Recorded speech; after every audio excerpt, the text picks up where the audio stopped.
All right, so we are back. Apologize for that technical difficulty. So as I was saying, please be sure to mute yourself when you're not speaking. If you're not a member of the council, we also ask that you keep your video turned off. If members of the council would like to speak, please type your name in the chat box, and we will call on you in the order your name appears to unmute and to speak. You may also type your questions, comments in the chat if you prefer. If doing so, please send your messages to everyone in the chat so we don't overlook them. Members of the public may be invited to submit questions or comments at the end of the agenda as time allows. If that's the case, we'll ask that you please hold your questions and comments until invited, then either type your question or comment in the chat or indicate in the chat that you wish to speak.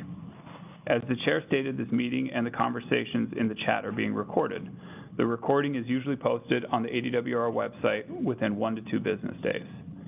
If council members or members of the public experience any technical difficulties, you may direct message me in the chat at ADWR host, call the ADWR help desk at 602-771-8444, or email tickets@azwater.gov.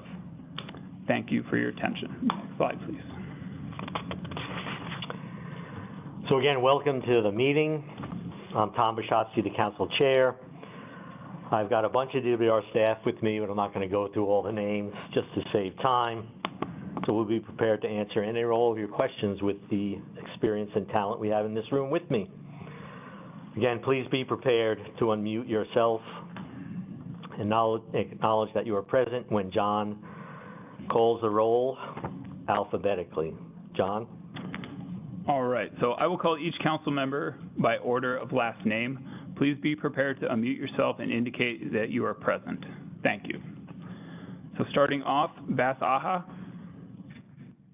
Present. Director Lisa Atkins.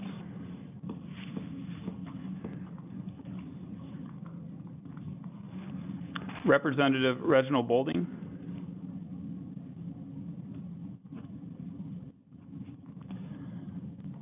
David Brown. Present. Director Misael Cabrera. Good morning, everyone. Good morning. Chris Camacho.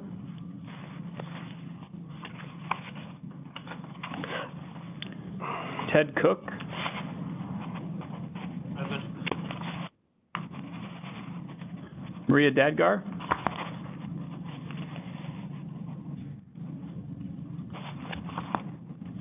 Henry Day. Good morning. This is Scott Miller representing Henry Day today. Morning, Scott. Ron Doba. Present. Doug Dunham.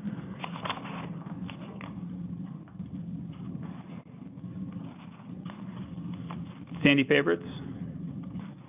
Morning, President. Good morning. Kathy Ferris. Present. Chairwoman Amelia Flores.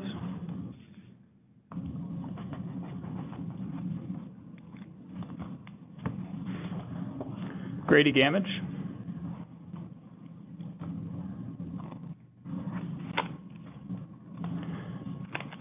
Bill Garfield.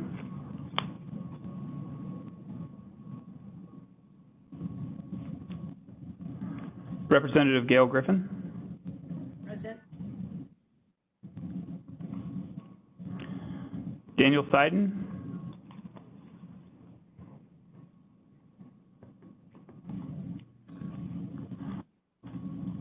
Spencer Camps.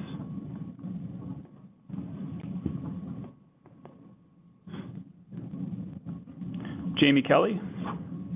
Good morning, I'm present. Good morning. Senator Sine Kerr.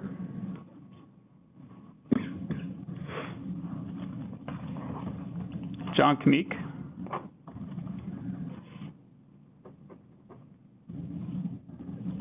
Cheryl Lombard. Present.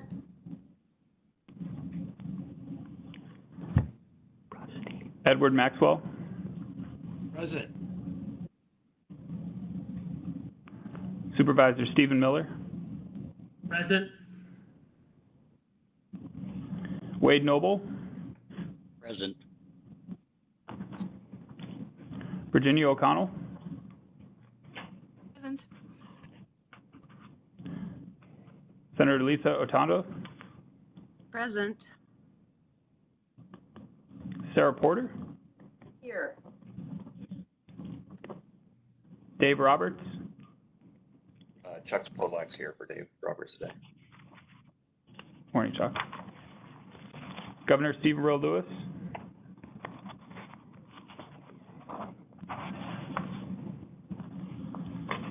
Kevin Rogers,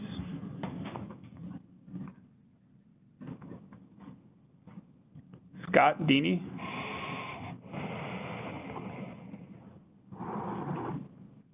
Stephanie Smallhouse, Present. Mark Smith,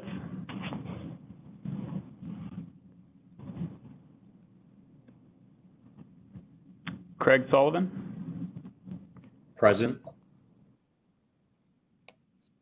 Warren Tenney, Present. Timothy Tamura, Present. Phil Townsend, Present. Chris Udall, Present. and Jay Wetton.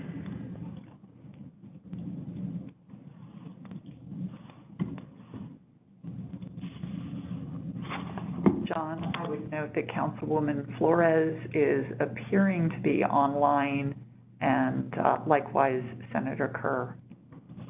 Thank you, Carol. All right, that concludes our roll call. Thanks, John. I'd like to make sure we recognize any other elected officials who are attending today. If there are elected officials present who we have not called in the roll, please unmute and let us know that you are with us, and I'll pause for that to happen.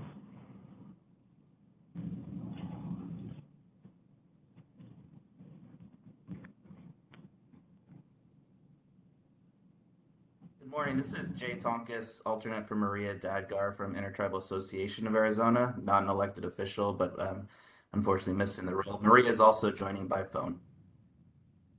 Thanks, Jay. Anyone else who's either elected official or that we might have missed? All right. This is Also want to welcome. This is J.W. Jennings with Green Star.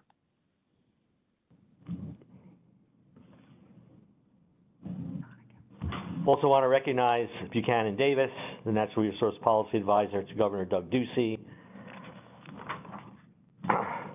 We'll move on then to item 2 in the agenda,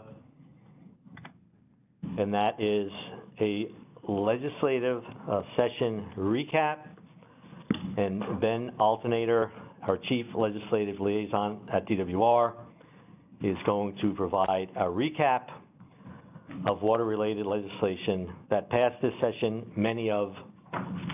A lot of the legislation is very closely related to issues that have been discussed in our various committees. So I thought it was important to have this recap, and also very important to talk about the new Water Infrastructure Finance Authority. So Ben, take it away. Thank you, Director. Good morning, everyone, and happy Sine Die. In today's virtual session, I'll provide an update on water legislation that was enacted or is pending action by the Governor during this year's regular session of the legislature. As Tom mentioned, I'll also provide a brief overview of the recently passed Water Infrastructure and Finance Authority legislation. I'd like to take a moment, though, and thank the Council, our elected representatives, and those on the call for their feedback and comments on various bills and working with the Department on suggested language changes over the course of the session. Your willingness to engage on these bills has been very much appreciated. Next slide. Before I get into these specific bills, next slide. Before I get into any specific bills, here's where we stand today. The session adjourned at sine die early Saturday morning for a 166-day session. Of course, the record for your notes is 173. Over 1,800 bills were introduced and nearly 400 passed, with 1 bill vetoed and 305 signed to date. I used this slide about a week ago in a presentation, and at that point in time, 307 bills have been passed. So a lot of work has been done in the waning days of the session.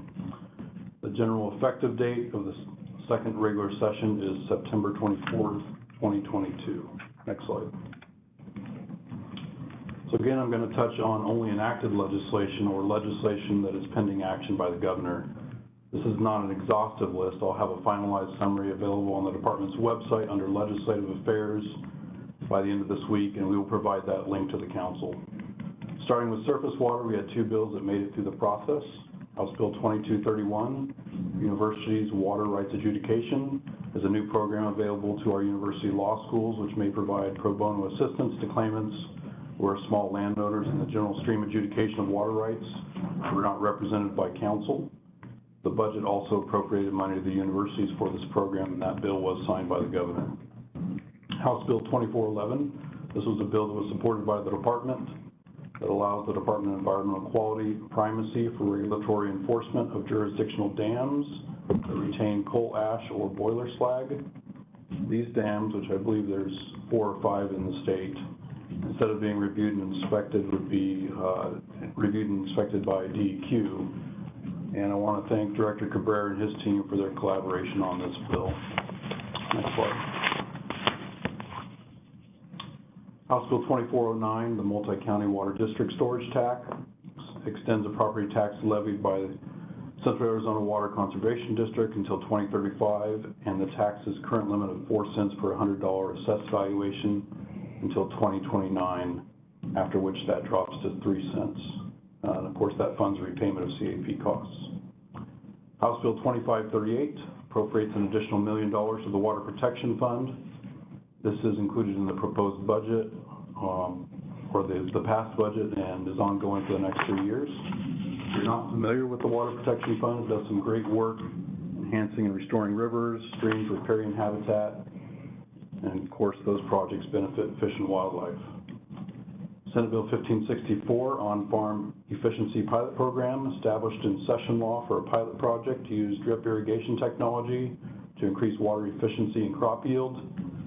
$30 million is appropriated in the budget for that project, and the bill is awaiting action by the governor. Not on this list, but worth mentioning is House Bill 2129, related to direct potable reuse.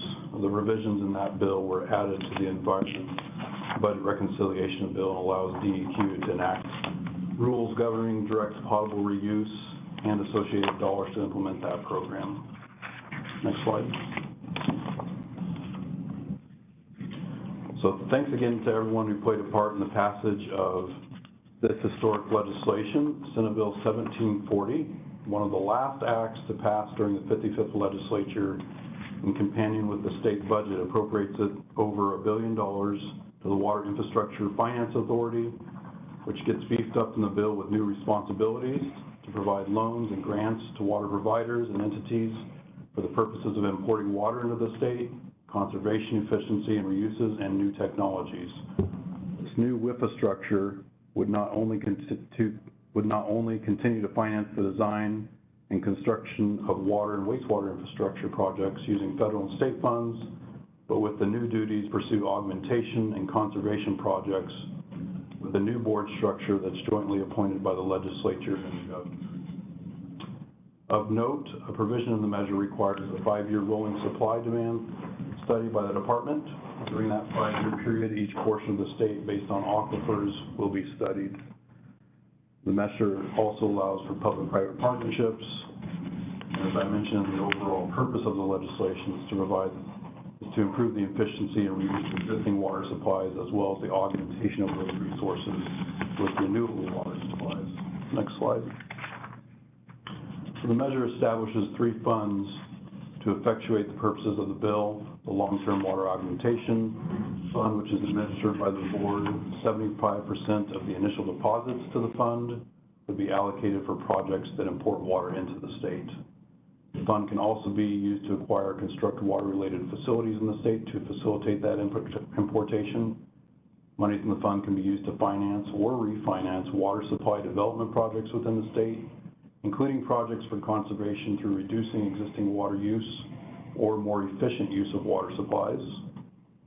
Also of note, any entity that has a Colorado River entitlement, including water delivered through CAP, is to be provided notice whenever the authority is considering a proposal that imports water into the state. And lastly, loans are required to be repaid. The Water Supply Development Revolving Fund. The fund is intended to be accessed by rural community water providers, including those in portions of Pinal, Maricopa, and Pima counties outside of an AMA, and increases from $250,000 to $2 million the cap on water supply development grants, and allows for loans up to $3 million. The fund may also be used for conducting water supply studies and for other purposes. Next slide. Lastly, a water conservation grant fund was established whose purpose is to improve water reliability, efficiency, groundwater recharge, and aquifer health. The fund can also be used for programs that include education, turf removal, drought-resistant landscaping. $200 million was initially granted to this program.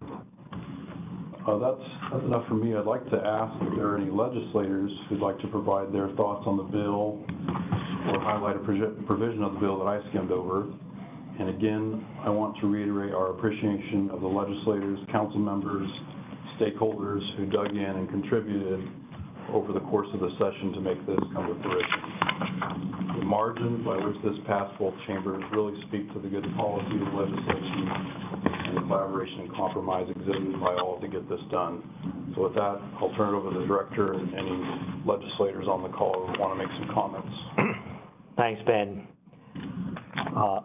I did not hear in the roll that Speaker Bowers or President Fan are attending this meeting, but I'll pause. If they've joined us since the meeting began, I'd allow them to first provide any comments, and I'll just pause for a second.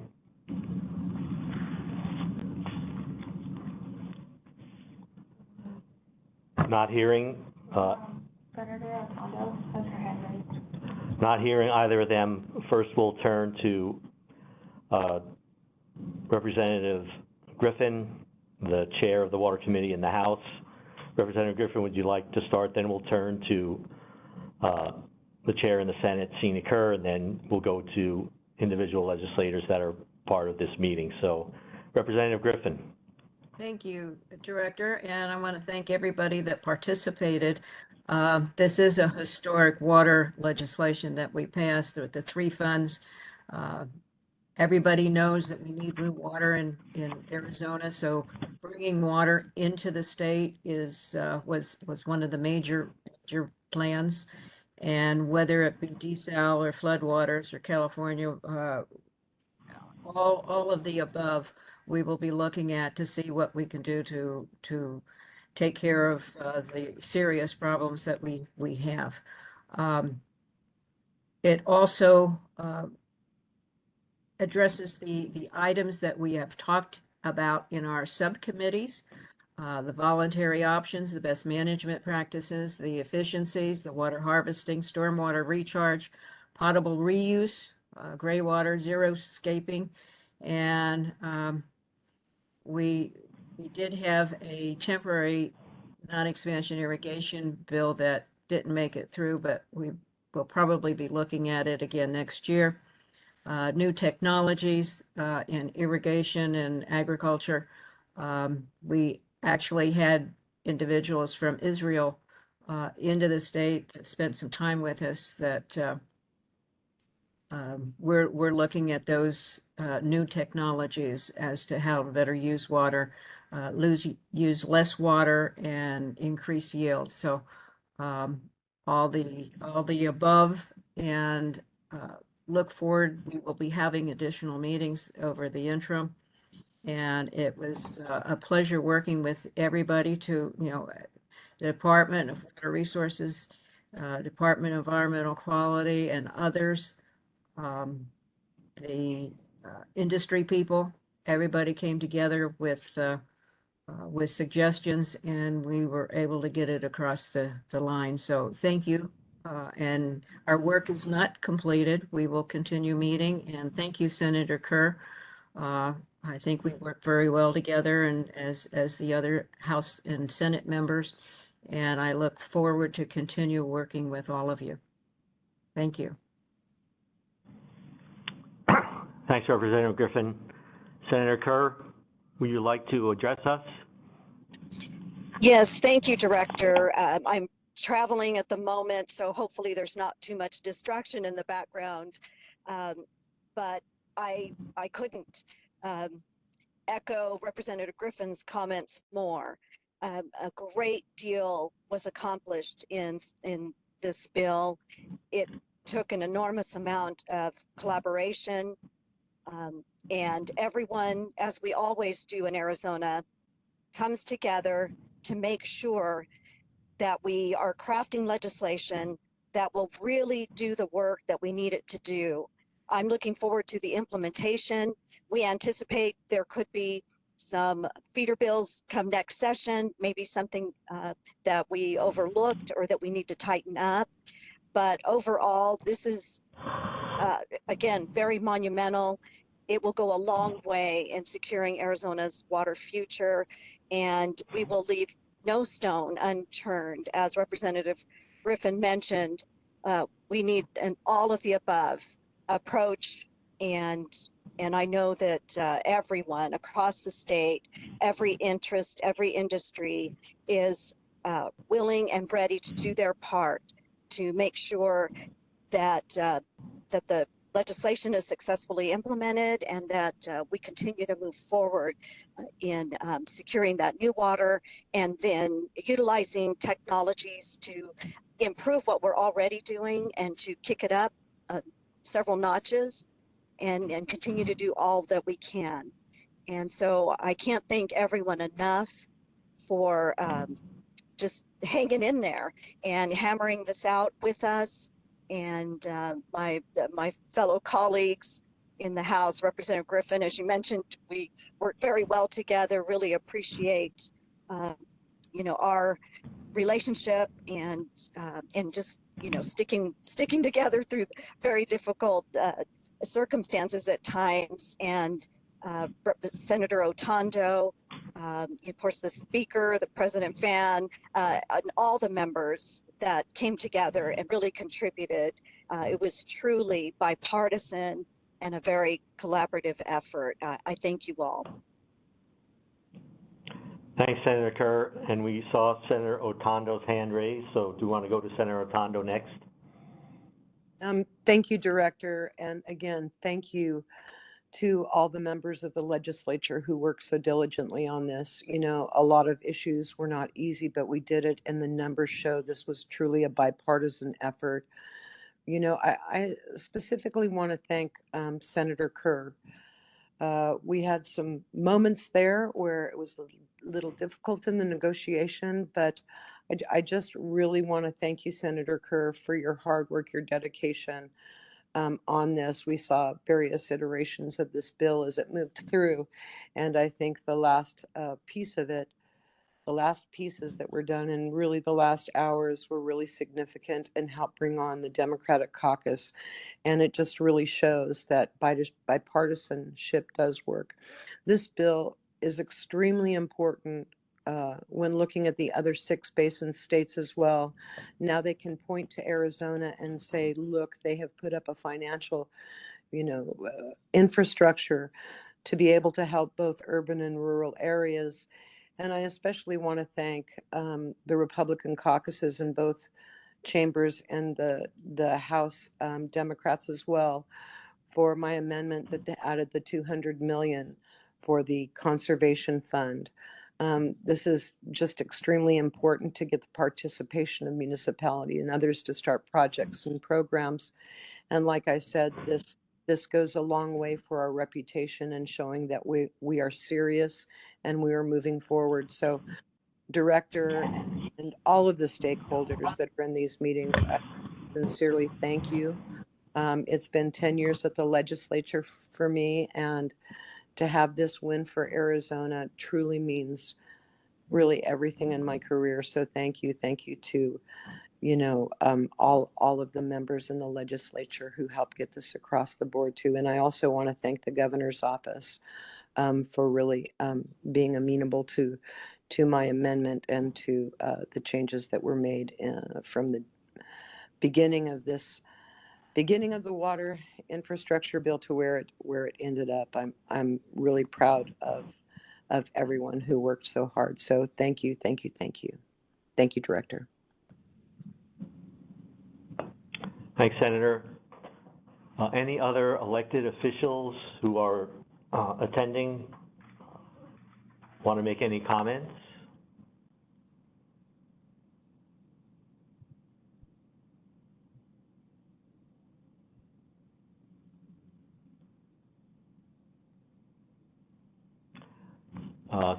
Hearing and seeing none, I'll open the floor up to members of the committee who would like to comment. Any committee members would like to say anything about this issue, this legislation?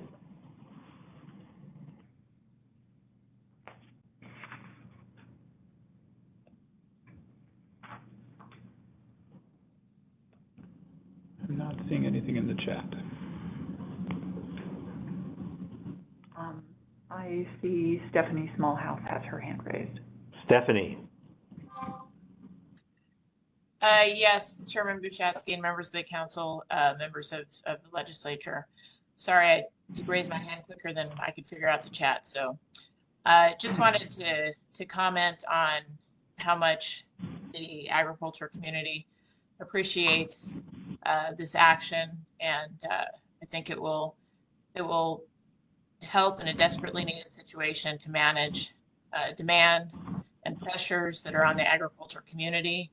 And we were happy to support the legislation and the funding, and appreciate all of the work that went into it to find a solution and to work harder for the people of Arizona, and specifically from my perspective in agriculture. This will provide much needed assistance and pressure relief for those of us who are taking water cuts as we speak. So thank you to all of the legislators and the governor and the Department of Water Resources for all of the assistance that you offered in this effort, and all of those folks within the stakeholder group and industry that were able to come together. There's always disagreements. Nothing looks exactly how you want it to look, but I think it shows great collaboration on the part of stakeholders within Arizona to come together. So thank you. Thanks, Stephanie. Anyone else? Misael has posted a comment in the chat. Misael, if you would like to, Director Cabrera, pardon me, if you would like to unmute yourself, we would welcome your comment. Yeah, I wasn't looking for airtime. I just wanted to throw that comment in. And by the way, I prefer Misael, so thank you. Just wanted to congratulate everyone who participated. Absolutely outstanding historic legislation. I would suggest that we set numeric goals for increased water supply as soon as possible. Thank you. Thanks, Misael. Anyone else?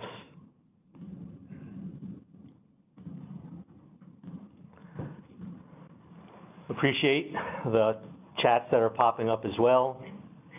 I guess I will conclude this with a few remarks of my own. So first, I think everyone is aware, I think that a prime directive for directors who work for the governor is when the governor speaks in public about something he wants to accomplish, try to make it happen.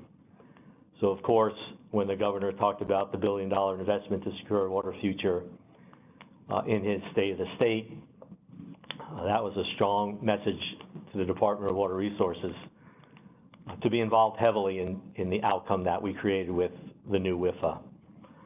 I also want to thank, of course, the legislative leadership, all the members who were involved directly and indirectly, And I don't want to lose sight of the fact that the legislative staff worked triple time the last couple of weeks trying to get this over the finish line, as did my own staff, and we really reached very far down into different folks in my agency. So it was a great team effort, and yet again, a great showing in the state of Arizona that when challenges arise, they create opportunities, and we do have challenges throughout our state. You'll hear more about the Colorado River coming up. And I just want to close, and this is somewhat of a personal note, and I shared this with Speaker Bauer Saturday morning. I think both of us were pretty bleary-eyed, but as I was sitting in my kitchen making breakfast, I have pictures of my two granddaughters on my refrigerator. And I thought how impactful it was for them and for all the grandsons and granddaughters in the state of Arizona for us to have created this new piece of legislation and to help secure their future. And with that, I will close this item out and we'll move on in the agenda to an update on the Colorado River.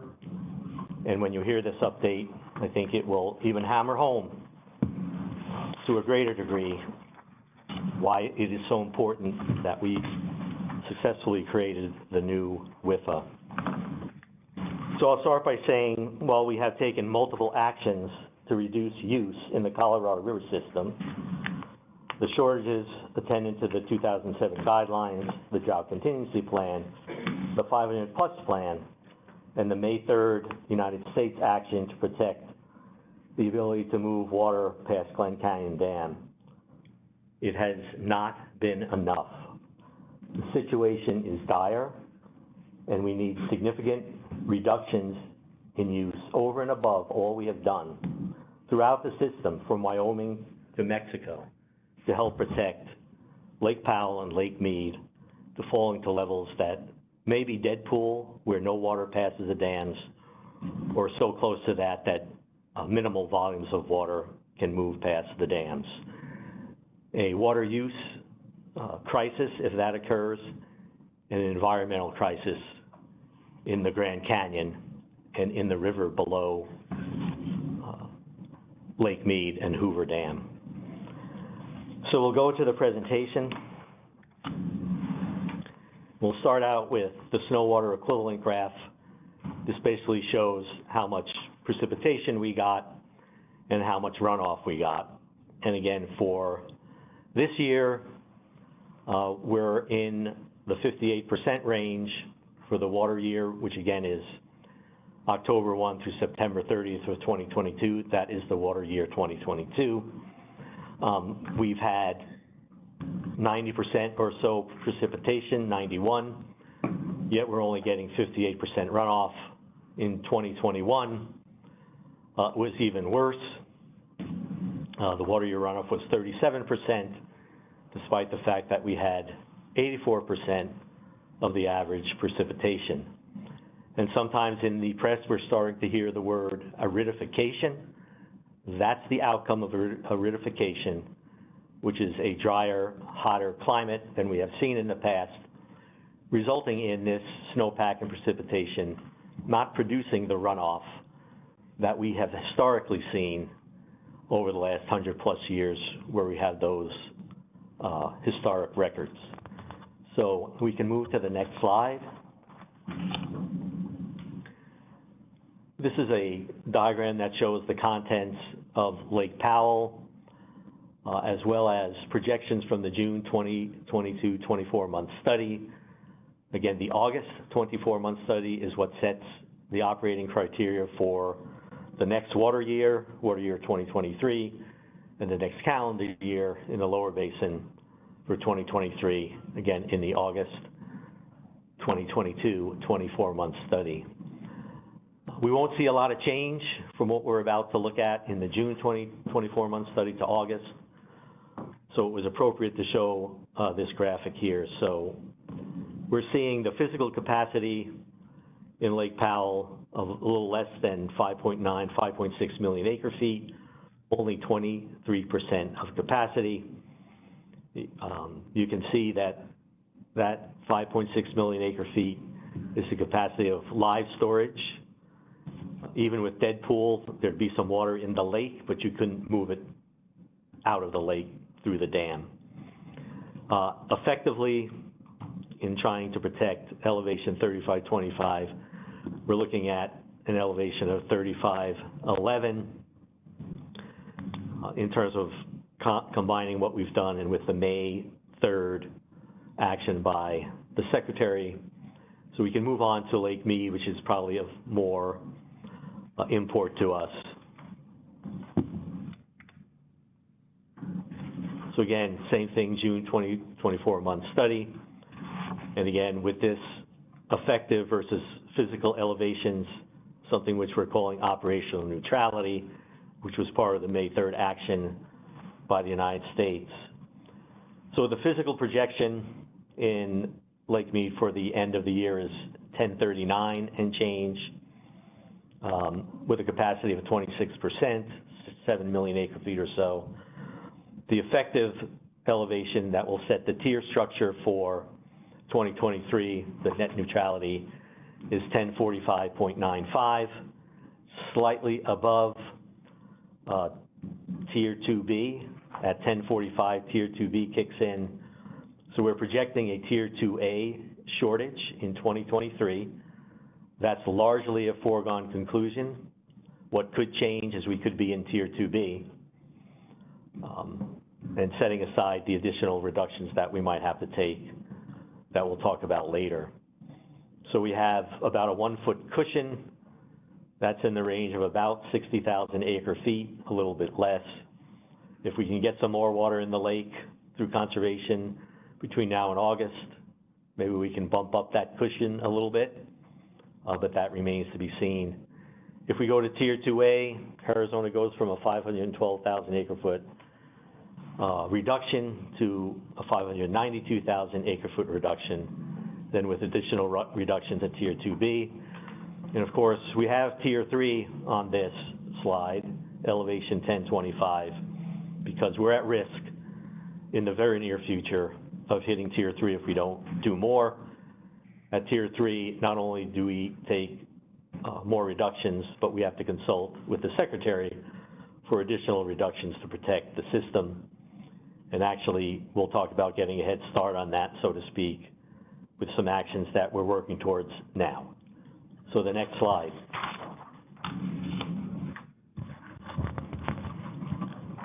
So again, what we've done already, mandatory reductions under the 2007 guidelines in Minute 323 include cuts to Arizona, Nevada, and Mexico, and then additional contributions to the lower basin, potentially including California and Mexico under Minute 323. Those are the DCP commitments, as well as an additional commitment by the United States to create 100,000 acre foot of conservation in the lower basin. We implemented the 500 plus plan at the end of 2021 and through 2022, a goal of conserving 1 million acre feet for each of the 2 years, 2022 and 2023. Some 2021 cuts are counting to 2022. Unfortunately, we're falling behind that goal of 500,000 of 1 million acre feet over 2 years, 500,000 acre feet each year. We're only about halfway there for a lot of different reasons, including issues in California, with Southern California, where 6 million people are living on about 80 gallons per person per day, creating issues for California being able to contribute to the 500 plus plan, as they had hoped to do when they signed on to the plan with us in December of last year. So again, I referred to this earlier. On May 3rd, we got a letter from the Assistant Secretary of the Interior looking to protect elevations and bump up elevations in Lake Powell, not for power production, but to create a reasonable likelihood that we can move volumes of water out of Lake Powell through the dam at Glen Canyon Dam in the range of 7 million acre feet if we have that much water to move. So the Upper Basin states, through their drought response operation agreement, which really was a part of their drought contingency plan, they moved 500,000 acre feet planned from Flaming Gorge, likely to be largely from Flaming Gorge, down to Lake Powell. We want to keep that water in Lake Powell to create that benefit. That water is being moved through now in about April of next year, effectively creating the benefit we're looking for. And then we're holding back 480,000 acre feet of water that was scheduled under the August 2021 24-month study outcome. We were supposed to get 7.48 million acre feet moving from Powell to Meade, but now we're going to get 7 million acre feet. Again, we need to do that to avoid a more draconian outcome because of the infrastructure design at Glen Canyon Dam. And again, this is not about protecting the production of hydropower. So go to the next slide, please. This is a schematic of Glen Canyon Dam that can help us understand the risks of Lake Powell elevations going below the power pool. So the orange line through the dam on the left diagram, and you can see the center line of the penstocks, the pipes that move water through the power generators, is 3470. They're worried about below 3490 not being able to move water through those tubes, through the power generators because of cavitation and air entrainment and other issues that could start daylighting even below 3525 elevation. And then the blue lines, the blue dashed line, are the river outlet works, or as you can see, called the hollow jet valves. That's how water can be moved through the dam if no water can move through the power generators. And you can see the center line there is elevation 3374. The diagram on the right is intended to show, again, the orange lines are the 8 power penstocks, and the blue lines are the 4 river outlet tubes. So just in terms of the volume of the pipelines that go through the dam comparatively between power generation and river outlet works where you're not generating power. So if you can go to the next slide. This is relatively complicated, but this diagram shows how you can move water again through those 4 river outlet work tubes.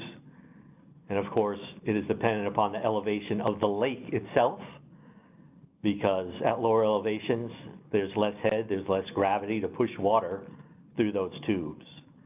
So you can see if all 4 outlets are working, we have a good chance all the way down to 3426, the green box, with all 4 tubes working to get 7 million acre feet out of Lake Powell to Lake Meade under the 2007 guidelines. On paper, that's the minimum that's supposed to move from Lake Powell to Lake Meade.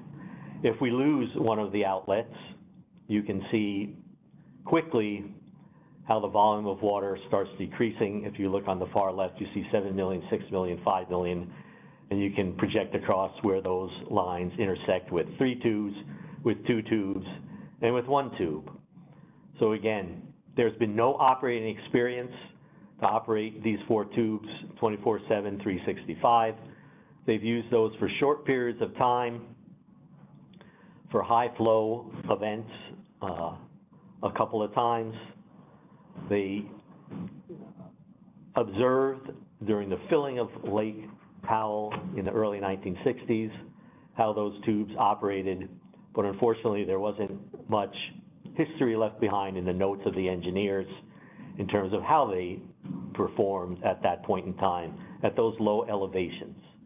So there's lots of uncertainty, and the uncertainty and the risk that would be created by not being able to move 6 or 5 or 4 million acre feet even through that dam were too great. And so we were accepting of an outcome to try to protect an ability to continually move water through the power penstocks and through the power generators by keeping Lake Powell above elevation 3490.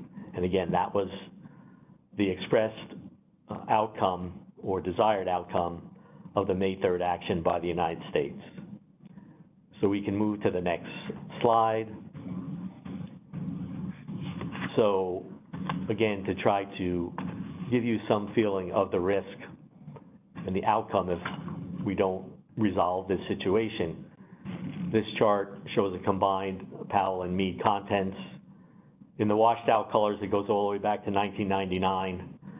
I asked our staff just to show the last few years since 2013. I don't think it's pertinent at this point to show these contents when Lake Powell and Lake Meade were pretty full.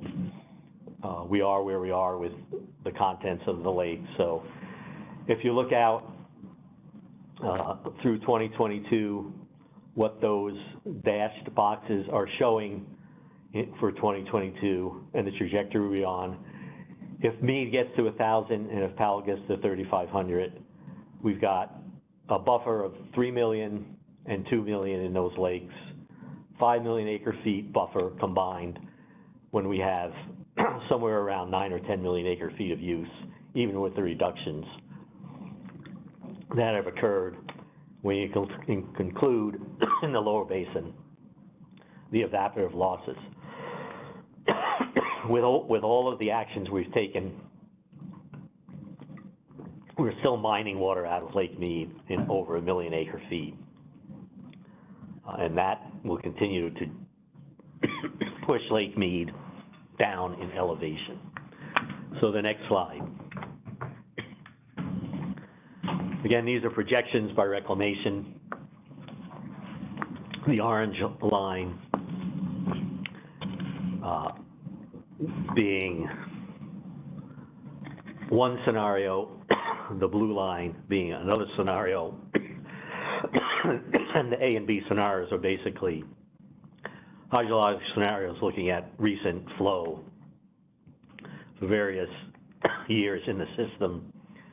And you can see with the better scenario on the left in the orange line, Lake Powell still goes below the minimum power pool by 2026.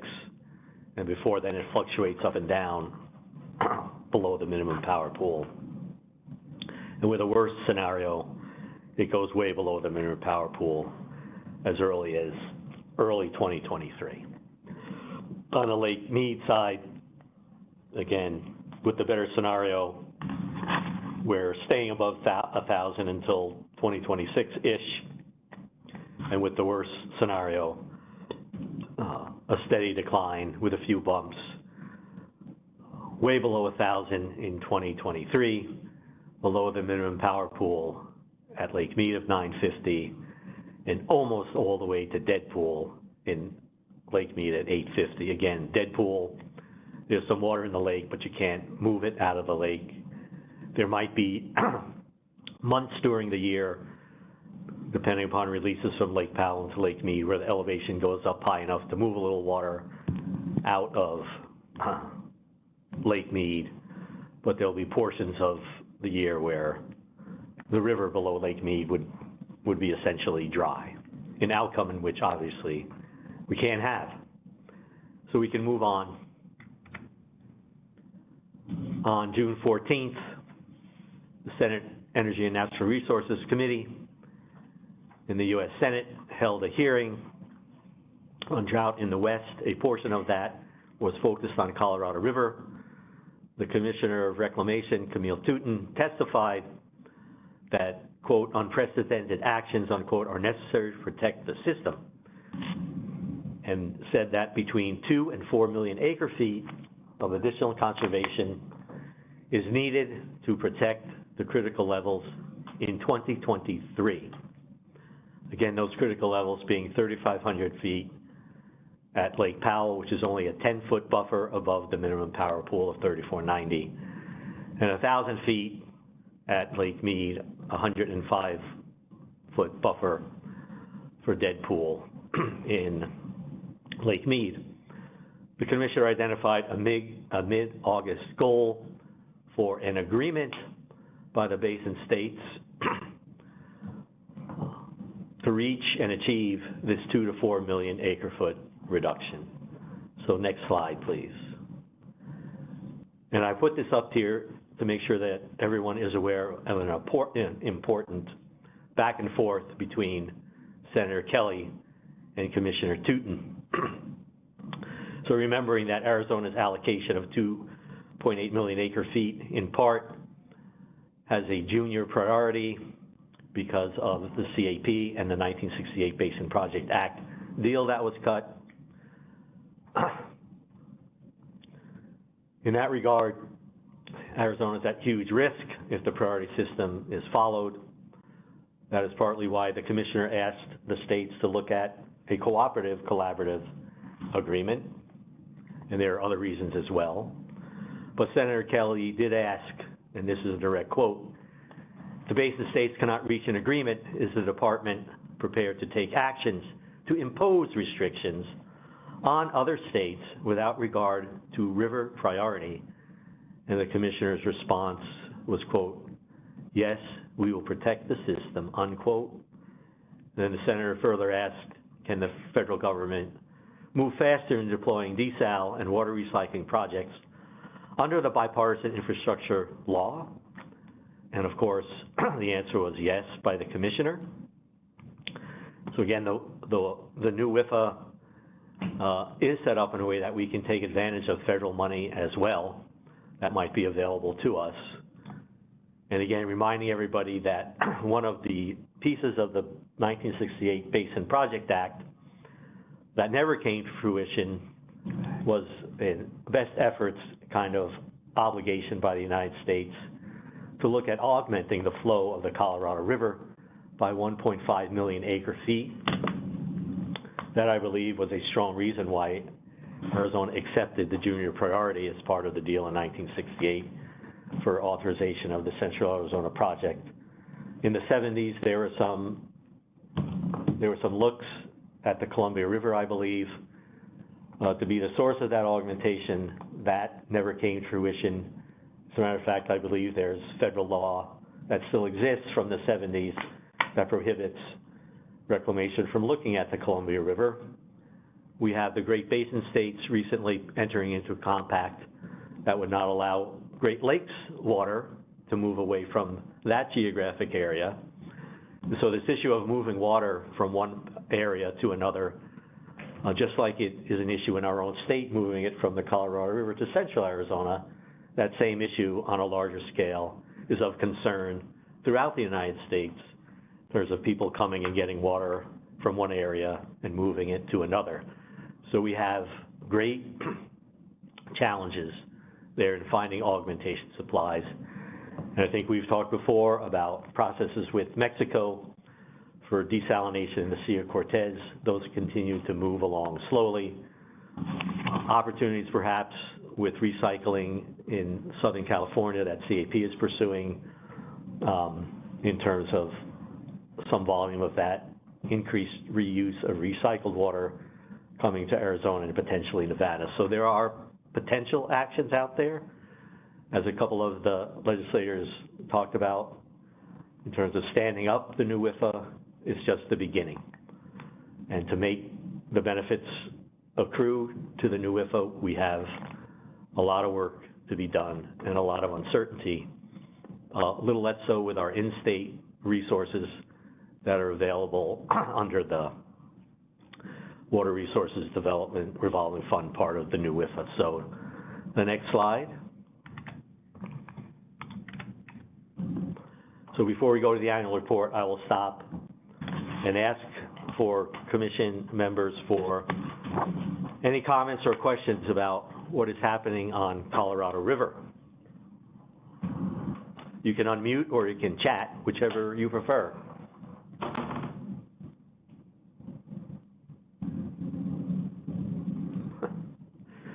So I hope there's silence not because we're overwhelmed, but perhaps because we haven't got past the jaw-dropping nature of this, and it is jaw-dropping. So there have been several meetings among either the lower basin states or the upper basin states, General Manager Ted Cook and I, and or our staffs, depending on the meeting, along with Interior and Reclamation, have been participating in those meetings following the path that we did for the negotiation of the drought contingency plan itself.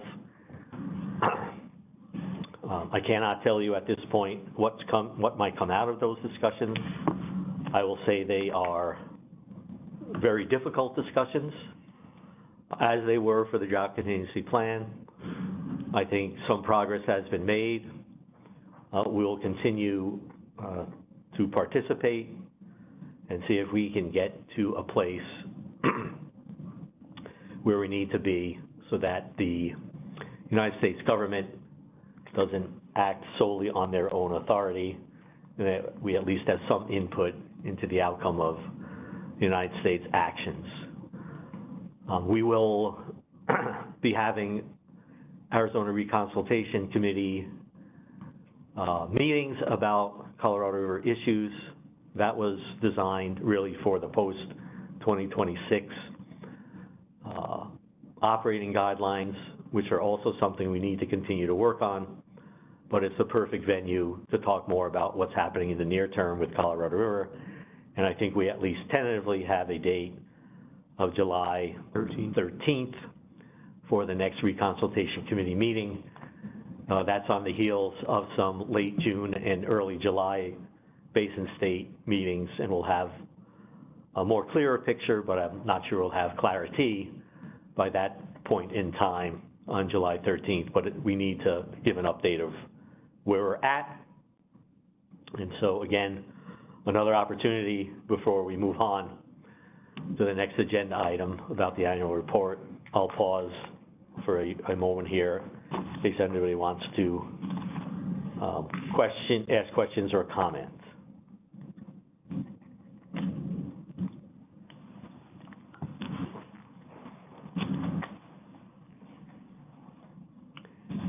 Hearing none, I'll turn it over to John to talk about the annual report. Thank you, Director. Good morning again. I just wanted to provide a brief update on the Council's annual report for FY22. The annual report will be delivered to the Governor and the legislators this week, and I would like to thank the Council members for reviewing and providing feedback electronically. The annual report will be published on our website for viewing. And if any members of the Council would like a hard copy of the report, please let myself or the staff know. Are there any questions from the Council members?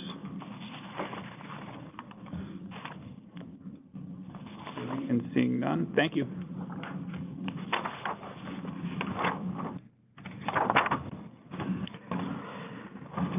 We're down to the closing remarks.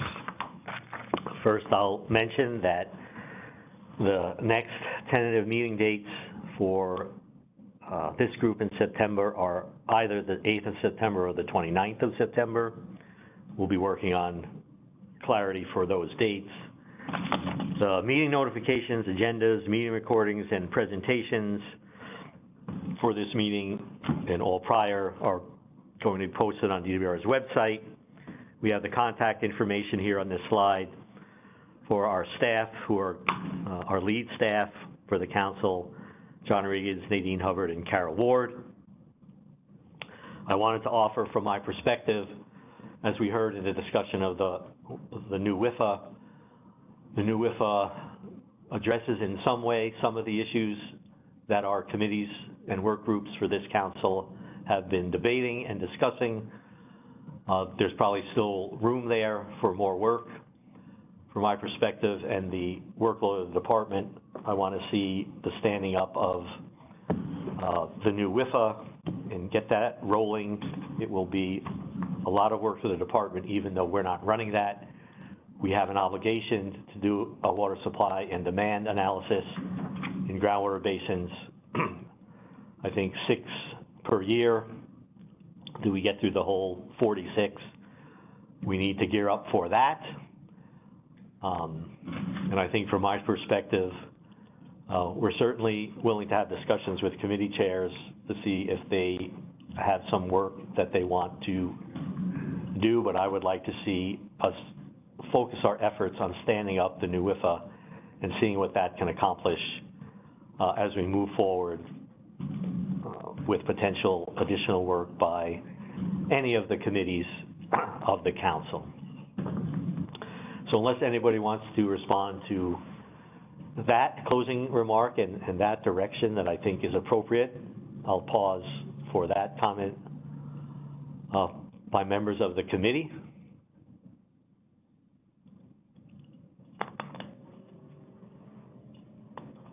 Seeing none, thank you for attending today's meeting. Thanks again to everybody for their work on this council, and again for the work on the new WIFA. Have a good day, everyone.